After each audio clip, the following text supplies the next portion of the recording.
Bonjour, nous sommes au laboratoire de mécanique de Lille en compagnie de M. Hoss pour la présentation de la machine, d'une plateforme de rayon X, autant pour moi. Cette plateforme, elle, elle a été inventée à partir des résultats d'un chercheur en 1972 qui a mis en place un système de détection d'imagerie médicale à partir des rayons X. Et c'est donc à partir de cette invention qu'on a eu l'idée géniale de créer ce genre de plateforme X pour avoir des images, on va dire, assez microscopiques des objets. Alors notre machine est principalement constituée de deux grandes parties. Tout ce bloc-ci, c'est ce qu'on appelle la source. Et là, nous avons le récepteur. Nous avons avec nous M. Grégory qui va essayer d'expliquer davantage sur le fond du fonctionnement de la machine. Et nous avons quelques questions pour lui. Alors, on peut commencer. Bonjour M. Grégory. Ok, nous allons savoir déjà pourquoi la machine est constituée, déjà le mode de fonctionnement de l'énergie arrive, à quoi sert cette formidable machine qu'on voit là. Très bien. Donc, concernant la machine, donc, on a ici les sources à rayon X. Donc, ces sources génèrent les photons X qui sont utiles pour traverser le matériau. Donc, le principe de fonctionnement, c'est le suivant. On va chauffer un filament en tungstène qui, par effet thermoionique, va nous générer des électrons. Ces électrons sont ensuite accélérés, puis concentrés sur le cible qui est en molybdène ou en tungstène, suivant les applications désirées. Donc, ça nous génère par interaction avec la matière des rayons X qui vont traverser le matériau en question. Donc ici, c'est un abradable, donc essentiellement constitué d'aluminium. Et donc, ils vont traverser cet échantillon, être récoltés par le détecteur en sortie. Et donc, on va faire ça pour plusieurs angles de vue de l'échantillon, puisque la plateforme ici permet une rotation de cet échantillon. Et en général, on prend 2000 radios sur un tour de l'échantillon. Une fois qu'on a ces radios, qui sont en fait des atténuations générales sur un trajet de photons X, on va donc les traiter de manière à avoir véritablement, tranche par tranche, ce qui s'est passé dans le matériau, et donc une cartographie 3D, coefficient d'atténuation au rayon X.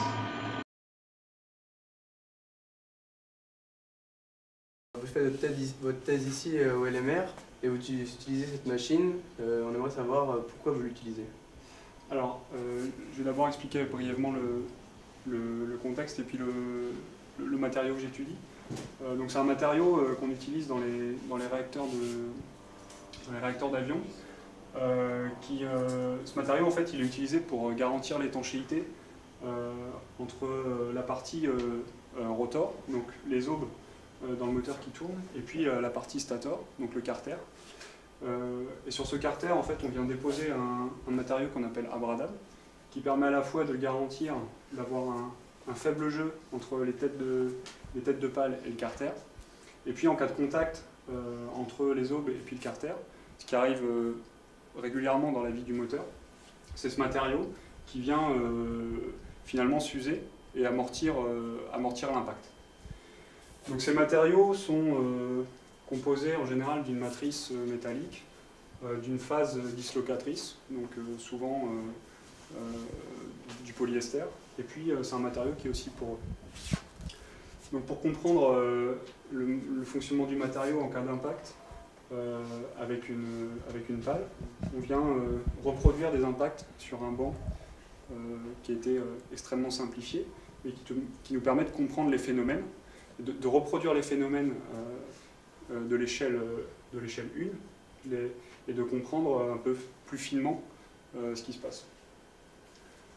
Donc ces matériaux à l'impact, comme ils sont poreux, ils ont une tendance à se densifier, c'est-à-dire que les porosités du matériau vont se fermer.